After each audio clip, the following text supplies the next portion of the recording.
In this series, I'm redesigning Arkham Knight's map from the island structure to the road layout to even the building designs themselves. Imagine if Arkham Knight got remade from the ground up. My goal is to envision a Gotham that more so resembles the grandiosity of the Arkham City backdrop, one that correctly fits to the preconceived Gotham structure and could actually contain millions of people. But in fairness, I'm intentionally being reserved in this design. We all know the coolest Gotham of our dreams would be the size of New York City, but we know that's just not realistic. If we want to have an actually possible hypothetical that could in theory be developed by a studio. In the second part of this series, I decided to move over to a new program to construct this city in 3 dimensions, not just 2. MagicaVoxel is a free and pretty accessible modeling and animation program where you get 2000 by 2000 by 1000 voxels to work with. It also has a cool ray tracing renderer. For this video, I started with a simple project of designing Lady Gotham, a statue out in Old Gotham Bay. But once I got to the city, I realized how little voxels I had to work with on my imported outline of the city, and even realized the statue itself didn't have the detail I needed.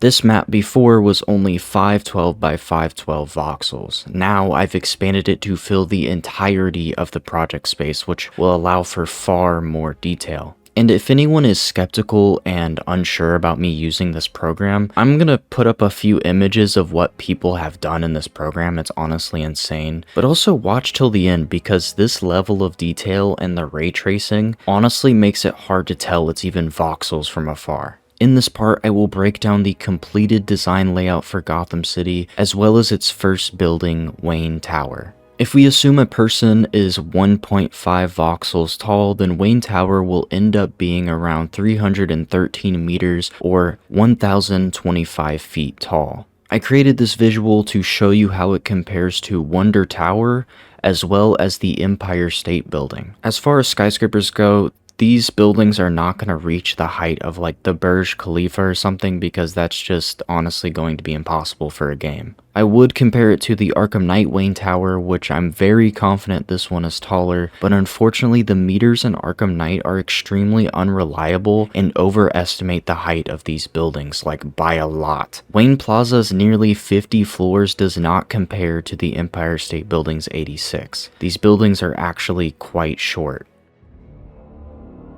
Before I could import this map into MagicaVoxel, I had a lot of reworking I wanted to do to the original plan from over a year ago. I never actually finished that map, and I set out to do just that. I decided the first thing I was going to do was make some pretty big changes to the island shapes themselves. Before, I was convinced I needed to stay a similar size to Arkham Knight, but I've realized it needed to be much larger to truly sell the overwhelming experience I wanted. Founders Island had the most expansion here. I also expanded the barrier islands to feel less warped and kind of like awkward. Now they follow a more natural path and go further north, which leaves room for a new set of islands. This kind of general area is called the Gotham Nature Preserve. It'll have some forest and stuff like that, and it will contain the Gotham Zoo. In the north, I also heavily updated the shape of the Ace Chemicals area. Next was the road layout, which would then force even more changes to the island shape kind of subtly. I kept Miagani and existing roads pretty much the same, but Grand Avenue was extended to fit the tallest building in all of Gotham, called the Olympus Hotel. It kind of needs a pretty large base area. A really important feature to get right was the highway system going to each island that then connects to the highway existing in Arkham City. In terms of my lore, I'm not sure how I'm going to explain this, but it's quite ridiculous that City Hall would allow the construction of Arkham City, just purely, not even about the prison itself, but just purely based on the fact that it would ruin traffic across the entire city. Of course, I think in the actual game, Mad Hatter was used to like literally brainwash City Hall, so I guess they could just do any crazy thing. I don't know, it's kind of weird. Anyways, I made sure that each island had an on and off ramp and that this highway didn't waste too much space. This is how the final map came out. The values actually matter here, the colors. The brighter a road is, the higher it is. You can tell that Miagani is easily the tallest island. Bleak slowly declines as it gets closer to Ace Chemicals, and Old Founders is the lowest. On Founders, you can see that the newer roads are being built above the old. Let's actually run through a few of these locations. But before I do want to say I really love how this map came out just visually. It's really interesting. It kind of has like a circular shape over here, and it has a lot of like really nice flow to it. I like how this highway is coming in at a 45 this way, but then it's going at a 45 over here as well, and it kind of wraps through like an S sort of. There's a lot of really great balance to it, and there's going to be so much variety in the environments itself. Starting at the top, we have Ace Chemicals, of course, and this will be a pretty big area with a bunch of islands. It'll be quite similar to the one that's in the actual game, but instead of being like a square rectangle kind of shape, it's going to be spread out amongst different islands and stuff. As we come down onto Bleak Island, we have the first district, which is the Cauldron District. It's going to be quite small, as you can see, only a few blocks, not super important kind of area. It's also going to be probably the lowest area in terms of building height in the city. As you come down to the south, the city kind of rises up into Chinatown. There's also this very long underground tunnel here that connects Miyagani and Bleak, and it's quite long. So this will be a lot longer than the tunnels that are even in the base game of Arkham Knight. We also have Bristol, which is kind of a small area subsection of Chinatown on the edge here. And this is maybe where the clock tower will be. It kind of seems like a good spot, and it's probably going to be much taller than the one that's in the base game. If we move over to Miyagani Island, it's pretty similar to the previous version, slightly different, I guess. As you can see, this is where Olympus Hotel will be. I might even change it to be even wider. We might even need more space for it, honestly. But yeah, this is where that's going to be. Grand Avenue Station will be kind of sitting on top of this road. It's going to be pretty similar to the one that's in the game. Moving down here, we have Wayne Tower, which is where we will be building today. This area has the biggest blocks, like in terms of actual space, because these are going to be the tallest buildings in the city, so they need a lot of room. Down here is actually Arkham City. I don't have like the wall layout or anything, but Pioneer's Bridge would be like right here. And of course, this is like the Bowery, and actually it does line up way better than the actual Arkham Knight game does compared to previous Arkham games. So Arkham City, if you were at the museum, which the museum is about like right here, and if you look straight towards the museum, Wayne Tower would be perfectly lined up with it in the background. And that is exactly how it is here. It doesn't work that way in Arkham Knight, unfortunately, but in this remake, that it actually lines up, and it actually is going to match the background a lot better. Also, Lady Gotham will be on this island over here. I could change that. I could move it to maybe in the central Gotham right here, but for now it's going to be over there. Moving over to this kind of area, this is Kingston. This will be a kind of lower area, not as low as Bleak Island for sure. It will have a few skyscrapers on it, but it definitely is more densely packed. This is also where the GCPD will be, and again, a lot of these locations are not set in stone. Maybe this won't work as the location, but I thought this was a great way to like spread out the locations. This is also the bridge that connects to Arkham Asylum, and this actually follows the Arkham City layout a lot better, in my opinion. If we move over to the Barrier Islands, we get to the Botanical Gardens. So this is at the start of the Barrier Islands, and I really think this is going to be a cool location. All of the Barrier Islands are not going to be touched by many roads and stuff, so a lot of it will be forest and rocks and just stuff like that, just pure nature, which will be a really great standout area compared to all of the concrete jungle that is the rest of downtown Gotham. If we follow the Barrier Islands, which will be explorable by the way, we will end up in the nature preserve area. So again, all of this will be forest, lighthouses, stuff like that. Maybe even an observatory, I don't know. There's probably a lot of light pollution, so it'd probably be pretty useless. But I mean, there's an observatory in London, so I don't know. This is also where the Gotham Zoo will be. I don't know exactly what the Gotham Zoo is going to look like at the current moment, but I thought this would be a really cool location. We haven't really gotten anything like a zoo in the Arkham games, so I thought it'd be a pretty different kind of pace. This is a location I'm not entirely sure about. I might even remove it because I'm not sure what it will be in the story yet. Of course, in my version of the story that I'm going to be writing in the future, I'm not going to have the whole Joker disease plot. So Panessa Studios may not exist, but I thought I'd just put it here. It is on Founders Island, which is what this island is. And we have 3 different districts. So Panessa Studios would be in the Otisburg district, which will have less buildings. It'll have more of like recreational areas.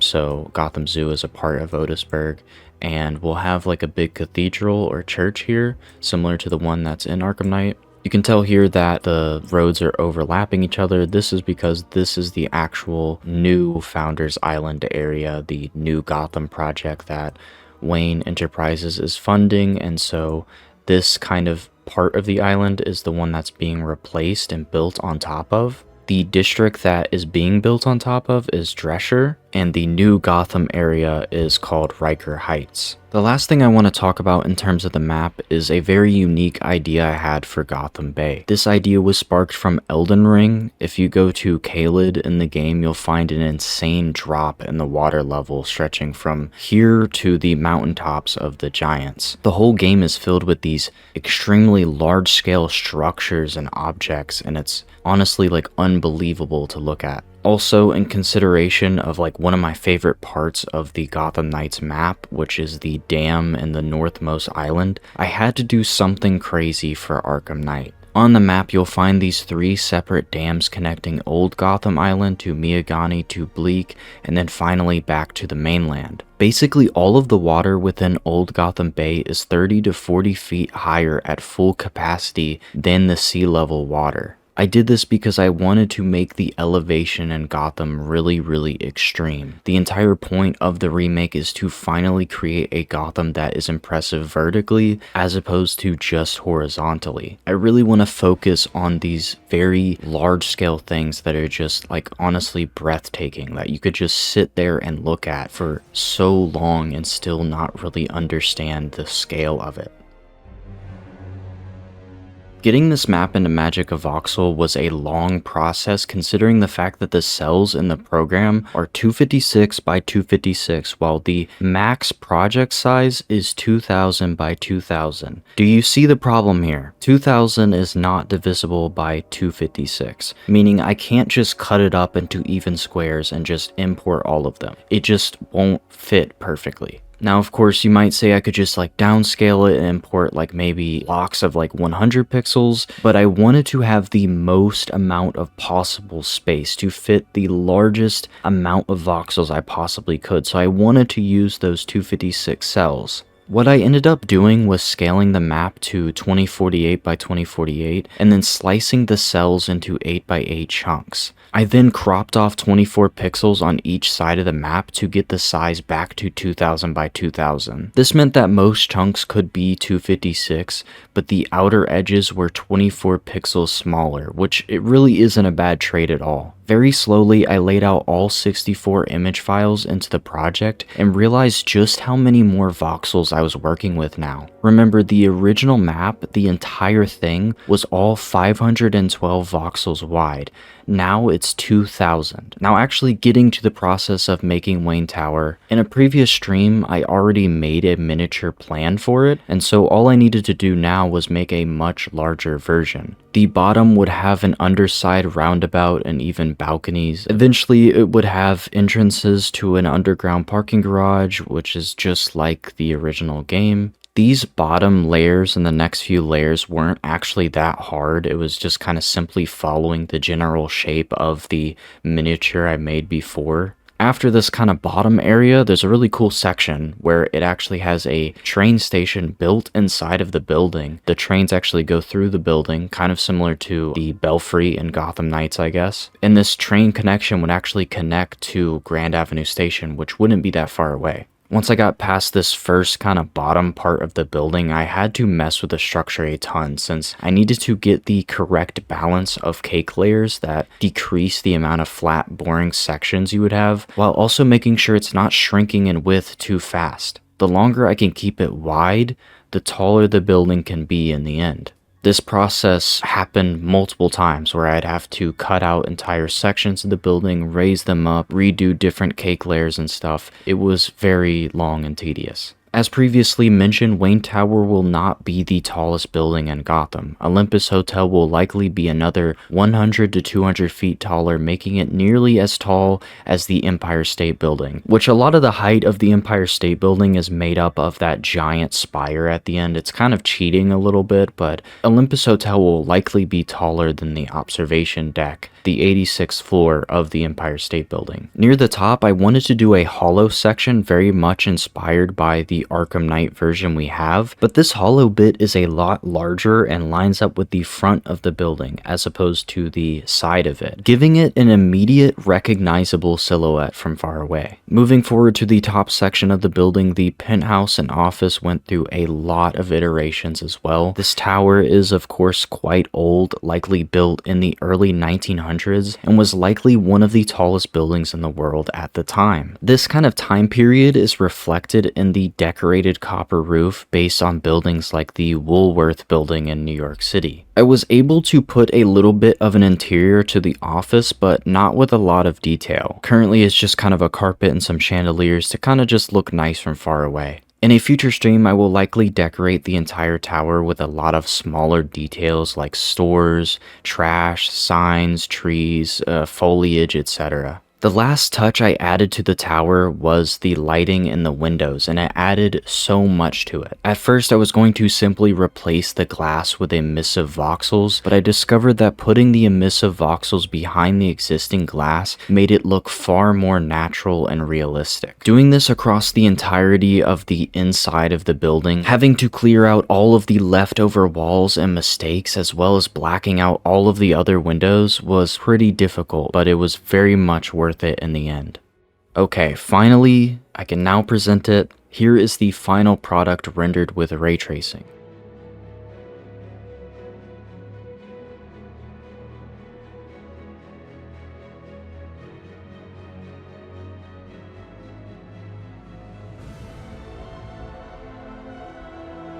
It looks really good in my opinion, especially from certain angles. From far away, you will see how it will compare to the rest of the map. It's going to be one of the tallest buildings in the city. Just think about how realistic this looks by itself currently. You can't even tell it's made from voxels unless you zoom in. Imagine an entire skyline that looks like this. What I am aiming for in this series is not necessarily an in-depth look at the street level of Gotham, but the overall kind of picture. I want this to really reflect the scale and wonder of the background in Arkham City. So if you want to see me do more of this and actually continue this on into the future, I really seriously need your support. I'm not just saying this, like YouTube is very difficult, and it's hard to grow, and I'm not even sure how much longer I can keep this up. So I really do need support. I need this to get views if this is actually going to be viable. So if you really like this concept and you actually want to see it done and not just like I quit 3 parts in, then please consider subscribing. Tell me what you think about it in the comments below, and even look at my other content. I would consider checking out my Lego Batman Hypothetical series, which will have even more depth than this video. Anyways, thanks for watching and getting this far. I truly appreciate it, and I will see you next time.